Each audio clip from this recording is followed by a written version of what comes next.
पिछले एपिसोड में तैंग मास्टर भी आखिरकार हुआंगफू वाली सेक्ट पर अटैक करने के लिए मान गया था, लेकिन तभी उसे रोकने के लिए चीफ टैंग वहां पर आ गई थी। इसके बाद वो अपने फादर को समझाने लगती है कि कोई भी इसमें कामयाब नहीं हो पाया, लेकिन इसके बाद भी हम देखता है कि तैंग मास्टर इसकी बात मानने के लिए रेडी नहीं होता और कहता है कि तुम तैंग होली डायनेस्टी के मामले में इन्वॉल्व होने की कोशिश ना करो। मगर अभी भी हम देखता है कि चीफ टैंग यहाँ से जाने वाली नहीं होती और फिर अपने फादर से कहती है कि हुआंगफू वाली सेक्ट आपस में 10,000 सालों से फाइट करते आ रहा था, लेकिन आखिरकार आज टैन्यू ने इसे साथ में ला दिया। इसीलिए मुझे ऐसा लगता है कि टैनी कोई ऑर्डिनरी आदमी नहीं है, क्योंकि उसने जिन क्लैन और डिवाइन सोल इमोर्टल पैलेस को डिस्ट्रॉय कर दिया। अब इसी वजह से हम देखता है कि चीफ टैंग इसके बारे में सोचकर परेशान होती है, क्योंकि वैसे भी टैनी के पास में बहुत सारी पोटेंशियल है और इसीलिए वो बहुत ही जल्द पूरे टियानफा कॉन्टिनेंट को भी एक साथ में ला देगा। लेकिन वहीं हम देखता है कि तुओबालिन इसकी ऐसी बात सुनकर हंसने लगता है और कहता है कि तुम तो तैंग होली डायनेस्टी की प्रिंसेस हो, लेकिन क्या इसके बाद भी तुम टैनी के बारे में इतना हाई सोच रही हो। फिर वो कहता है कि टियानफा कॉन्टिनेंट बहुत ही बड़ा है, इसीलिए यहाँ पर हमेशा कोई ना कोई बहुत पावरफुल जरूर रहेगा। और फिर वो कहता है कि यहाँ पर एक मिस्टीरियस फोर्स है जिसके बारे में अभी ज्यादा लोग नहीं जानते। तभी हम देखता है कि तैंग मास्टर भी टैन्यू का मजाक उड़ाने लगता है और कहता है कि वैसे भी टैन्यू केवल एक मामूली सा इंसान है, लेकिन क्या इसके बाद भी उसे लगता है कि वो पूरे टियानफा कॉन्टिनेंट को एक साथ में ला पाएगा। इसके बाद वो चीफ टैंक से बताता है कि मैं इटर्नल इमोर्टल सेक्ट और नानगोंग डायनेस्टी के साथ में वहाँ पर जाने वाला हूँ और इसीलिए हम सब एक साथ में मिलकर उसे मारने वाले हैं। तब इसकी ऐसी बात सुनकर चीफ टैंक फिर से इसे समझाने की कोशिश करती है और कहती है कि मैं टैन्यू के बारे में आपसे ज्यादा जानती हूँ, क्योंकि जिस किसी ने भी उसका साथ में पंगा लिया वे उसके हाथों मारे गए और इसीलिए मैं चाहती हूँ कि आप इसके बारे में फिर से सोच लीजिए। लेकिन इसके बाद भी हम देखता है कि तैंग मास्टर को इसके बारे में कोई चिंता नहीं होती, इसीलिए वो चीफ टैंक की कोई भी बात मानने के लिए रेडी नहीं होता और कहता है कि तुम हमारे बीच में आने की कोशिश ना करो। मगर अभी भी हम देखता है कि चीफ टैंक अपने फादर को समझाने की कोशिश करती है और कहती है कि मैं आपको टैन्यू के साथ में दुश्मनी नहीं करने दूंगी। लेकिन तभी हम देखता है कि इसका फादर इसे थप्पड़ मारकर नीचे गिरा देता है और कहता है कि तुम तो असल में किसी बाहर वाले को चाहती हो, लेकिन अगर मुझे पहले से इसके बारे में पता होता तो फिर मैंने तुम्हें कभी भी इंपीरियल पैलेस में जाने के लिए अलाउ नहीं किया होता। तभी हम देखता है कि चीफ टैंक फिर से इसे समझाने के लिए कोशिश करती है और कहती है कि मुझे असल में आपके और तैंग डायनेस्टी के बारे में चिंता है, लेकिन इसके बाद भी हम देखता है कि इसका फादर इसकी कोई भी बात सुनने के लिए रेडी नहीं होता और कहता है कि तुम तुरंत यहाँ से चली जाओ और अगर तुमने इसके बारे में और कुछ भी बोलने का कोशिश किया तो फिर मैं तुम्हें 100 सालों के लिए कैद कर दूंगा। जिसके बाद हम देखता है कि चीफ टैंक के पास में अब और कोई ऑप्शन नहीं होता और इसीलिए वो तुरंत यहाँ से चली जाती है। लेकिन वहीं हम देखता है कि तुओबालिन इसके बारे में सोचकर परेशान होने लगता है और कहता है कि ये तो इतना आसानी से हुआंगफू वाली सेक्ट में चली गई और इसीलिए इसका मतलब है कि टैन्यू के साथ में इसका अच्छा रिलेशन होगा। तभी तैंग मास्टर कहता है कि तुम दोनों थक गए होगे, इसीलिए मैं चाहता हूँ कि सबसे पहले तुम जाकर आराम करो, क्योंकि अब नानगोंग चियान और मास्टर यान वूजी भी जल्दी यहाँ पर आने वाले हैं और अब इसीलिए हम हुआंगफू वाली सेक्ट पर अटैक करने के लिए जाने वाले हैं। जिसके बाद हम देखता है कि तुओबालिन भी इसके लिए मान गया था और फिर वे वहां से जाने लगते हैं। लेकिन तभी हम देखता है कि तैंग मास्टर कोई बात करने के लिए इसे रुकने लगता है और कहता है कि अभी भी एक बात मेरे समझ में नहीं आई है। फिर वो पूछता है कि मास्टर तेनताई के साथ में आखिरकार हुआ क्या था, लेकिन हम देखता है कि तुओबालिन इसके बारे में कोई भी बात नहीं करता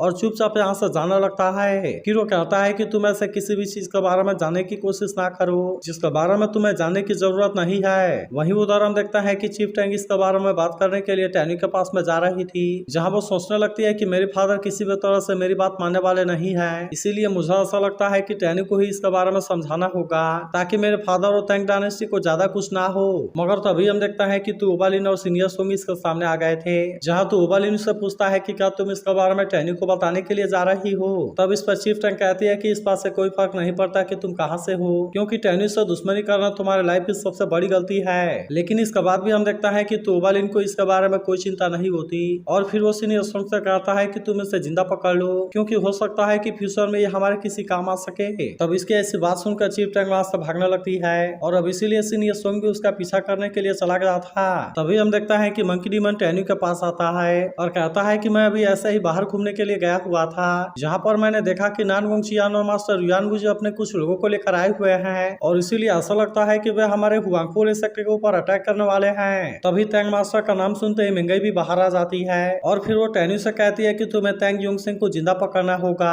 ताकि इस तरह से मैं अपने मदर के बारे में उससे पूछ सकूं। तब इस पर टैन्यू से कहता है कि तुम इसके बारे में चिंता ना करो और फिर वो बाकी लोगों से कहता है कि तुम भी फाइट करने के लिए रेडी हो जाओ, क्योंकि अगर वे हमारे ऊपर अटैक करना चाहते हैं तो हम भी उनको जिंदा नहीं जाने देंगे। इसके बाद हम देखता है कि टैन्यू और उसका साथी इनका सामना करने के लिए बाहर आ गए थे, जहाँ टैन्यू कहता है कि मैं तो काफी टाइम से तुम्हारा ही वेट कर रहा था। लेकिन वहीं हम देखता है कि नानगोंग वोंग चियान को इसके बारे में कोई चिंता नहीं होती और फिर वो टैन्यू से कहता है कि तुम तो मरने के लिए बाहर आ गए और अब इसीलिए चलो मैं तुम्हारे इस विश को पूरा कर देता हूँ। लेकिन वहीं हम देखता है कि टैन्यू इसकी ऐसी बात सुनकर हंसने लगता है क्योंकि वैसे भी उसे इसके बारे में कोई चिंता नहीं होती और अब इसीलिए वो भी इन पर अटैक करने के लिए रेडी हो गया था। तभी इसी बीच हम देखते हैं कि एक सीनियर मंकी डीमन के ऊपर काफी गुस्सा होने लगता है और अब इसीलिए मैं इससे मारकर अपना बदला लेने वाला हूँ। लेकिन वहीं हम देखते हैं कि मंकी डीमन को भी इसके बारे में कोई चिंता नहीं होती और इसीलिए वो भी अपने पावर का यूज करके इस पर अटैक करना शुरू कर देता है। तभी रुझान मुझे कहने लगता है कि तुम्हें चिंता करने की जरूरत नहीं है क्योंकि मैं भी तुम्हारी हेल्प करने के लिए आ रहा हूँ। मगर इसके बाद भी हम देखता है कि सीनियर अकेले ही फाइट करने के लिए रेडी था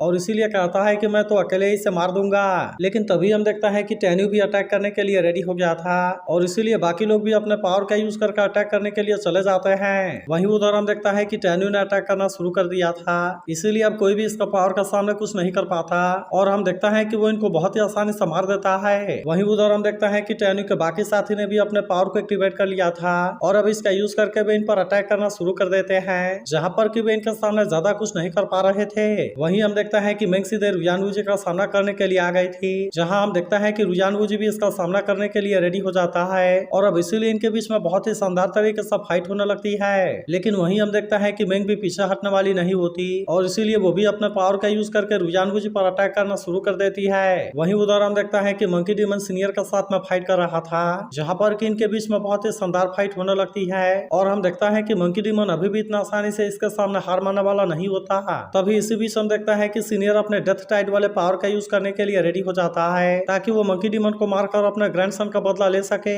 लेकिन इसके बाद भी हम देखता है कि मंकी डीमन इतना आसानी से पीछे हटने वाला नहीं होता और इसीलिए वो फिर से इसका सामना करने के लिए चला गया था। लेकिन हम देखता है कि सीनियर की ये पावर इसके सामने कुछ भी नहीं कर पाई होती, इसीलिए सीनियर इस बात से काफी हैरान होता है और कहता है कि मेरे इस पावर के सामने डिवाइन सोरेन के लेवल 6 वाला भी कुछ नहीं कर सकता। लेकिन इसके बाद भी इसने तो मेरे अटैक को बहुत ही आसानी से रोक लिया और इसीलिए आखिरकार ये कैसे हो सकता है। मगर वहीं हम देखता है कि मंकी डीमन को अभी भी इसके बारे में कोई चिंता नहीं होती और कहता है कि क्या तुम्हारे पास में और कोई भी पावर है, क्योंकि अगर है तो तुम उसका भी यूज करके मेरे ऊपर अटैक करने की कोशिश कर सकते हो। तब इस पर सीनियर कहता है कि मैं तो तुम्हें अंडर एस्टिमेट कर रहा था, लेकिन चलो अब तुम मेरा भी सामना करने के लिए रेडी हो जाओ। लेकिन अभी भी हम देखता है कि मंकी डीमन इसके ऊपर भारी पड़ रहा था, इसीलिए सीनियर फिर से अपना शॉर्ट पावर का यूज करके अटैक करने की कोशिश करता है। लेकिन अभी भी हम देखता है कि वो इसका सामने कुछ भी नहीं कर पाता और इसीलिए वो गुस्से में फिर से इस पर अटैक करने के लिए आ जाता है। वहीं हम देखता है कि मिस पिंग ने दांतों को अपने साथ में ले लिया था और वो भी अब अटैक करने के लिए चली जाती है। वहीं हम देखता है कि टैंग मास्टर भी एक आदमी के साथ में फाइट कर रहा था, लेकिन तभी इसी वक्त यहाँ पर मेंगई भी आ जाती है और कहती है कि टैंग योसेंग मैं अब तुम्हें चीर कर मार दूंगी और कहती है कि टैंग योसेंग अब तुम मरने के लिए रेडी हो जाओ, क्योंकि मैं मुफेंग डायनेस्टी के रॉयल फैमिली का तुमसे बदला लेने वाली हूँ। लेकिन फिर भी हम देखता है कि मेंगई इसका पावर में इंजर्ड हो जाती है, जिसके बाद टैंग मास्टर कहने लगता है कि मैंने ऐसा उम्मीद नहीं किया था कि मुफेंग होली डायनेस्टी का अभी भी कोई जिंदा होगा, इसीलिए तुम भी अब मरने के लिए रेडी हो जाओ।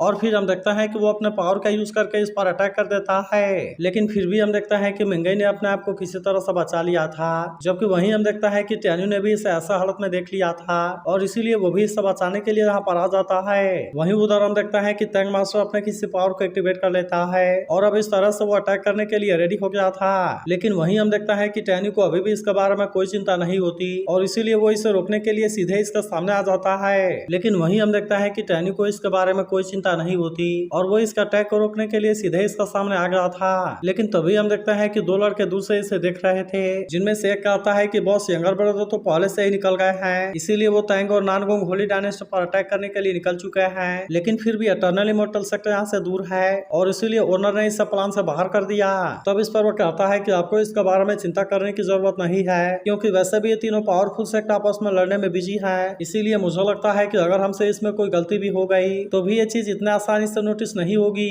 लेकिन तभी हम देखता है कि इसका बॉस इसके ऊपर थोड़ा सा गुस्सा होने लगता है, जिसके बाद वो पूछता है कि हम अपने लोगों को कब लीड करेंगे। तब इस पर उसका बॉस कहता है कि अभी कुछ टाइम के लिए वेट करो और फिर वो कहता है कि उसने तो कॉल मुझसे पहले तुओबालिन को ज्वाइन किया था और इसीलिए आखिरकार इसमें कोई बड़ी बात क्या है। लेकिन इसके बाद वो कहता है कि मैं तुम्हें किसी दिन मार दूंगा और फिर इस तरह से मैं रियल बॉस बन जाऊंगा। तो अगर एक्सप्लेनेशन अच्छी लगी हो तो इस वीडियो को लाइक और इस पर एक कमेंट जरूर कर देना और अगर आप इसके अगले एपिसोड के लिए भी एक्साइटेड हो तो इसके बारे में जरूर बताना।